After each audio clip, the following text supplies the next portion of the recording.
thought it'd be quite nice if we could do a little piece about the sessions and how they started. I mean, how did they start? How did you and Fraser actually come up with the idea anyway? Probably around about 3 o'clock in the morning in the bar.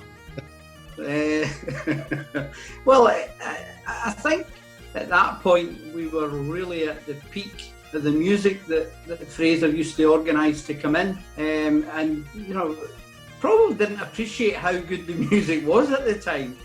But we had a lot of really great musicians travelling through, and I think at that point we thought, well, how can we keep it on Islay? How can we keep it all going? And you know, Islay used to have a traditional folk festival, yeah. So we decided to try and relaunch it.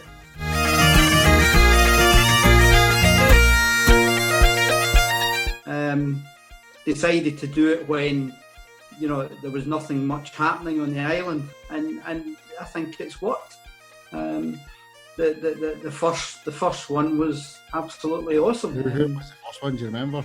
Dan McLean singing Figlioro, Ross and Sarah in their band, Anarkali, Ross and Ailey doing a sing-along, the Maverick. So I can imagine you and Fraser, everything went really smoothly and there was no arguments or anything to be had during the... I did all the bloody donkey work. I mean, all he did was entertain the bloody musicians with my drink. Fraser can introduce you to traditional music, didn't he? Well, he did, yeah. It's a lovely wee story, actually.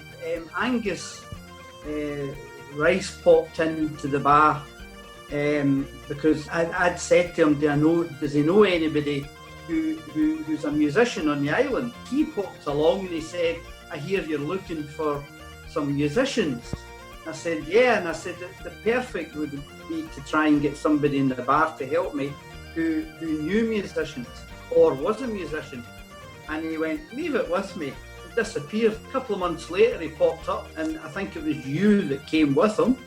And Fraser popped up with his big brother, and we got talking, and he decided to take the risk and come and work with me. So he came along, and his first comment was, why are you playing all that crappy music? So he put a couple of tracks on. The first thing he put on was Lunasa, and I thought, wow. And he just kept putting stuff on, filling it up, and that's all we played the last 18 years. And he was right, because it gave us a stamp.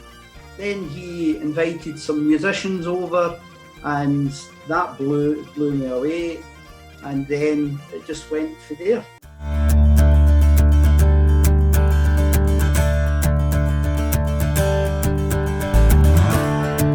You've had a few big stars through the hotel, have you not, over the years?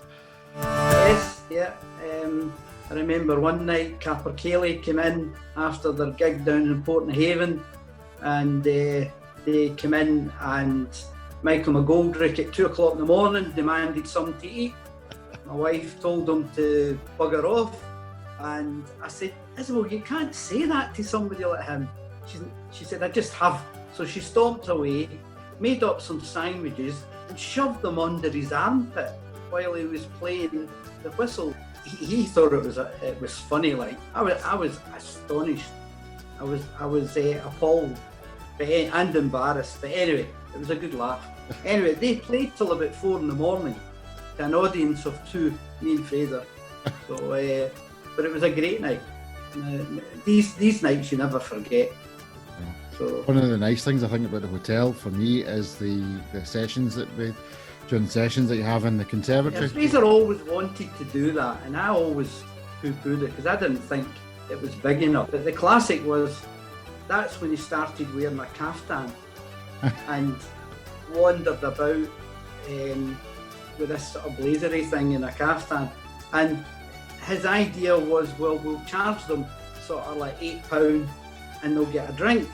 So I said, well, okay, if you think it'll work. He said, aye, it'll work. So anyway, it did work, except they didn't get a drink.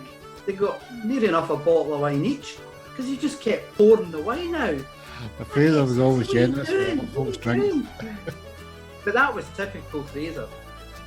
my first introduction to the Mavericks was the ORI. They were having a meal the first night. They'd blown about 400 quid in costs. They hadn't played a note. Kept saying it. I said, what are you doing? That's your best wines. Oh, it's only a one-off.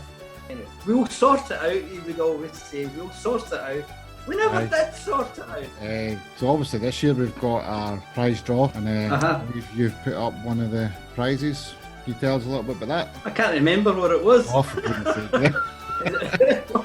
It was 2 weeks bed and breakfast, and seafood platters thrown in. It was 2 nights. 2 nights. Yeah, it was 2 nights bed and breakfast at the famous Port Charlotte Hotel. well, when we got a chance to actually facilitate it, it would be great.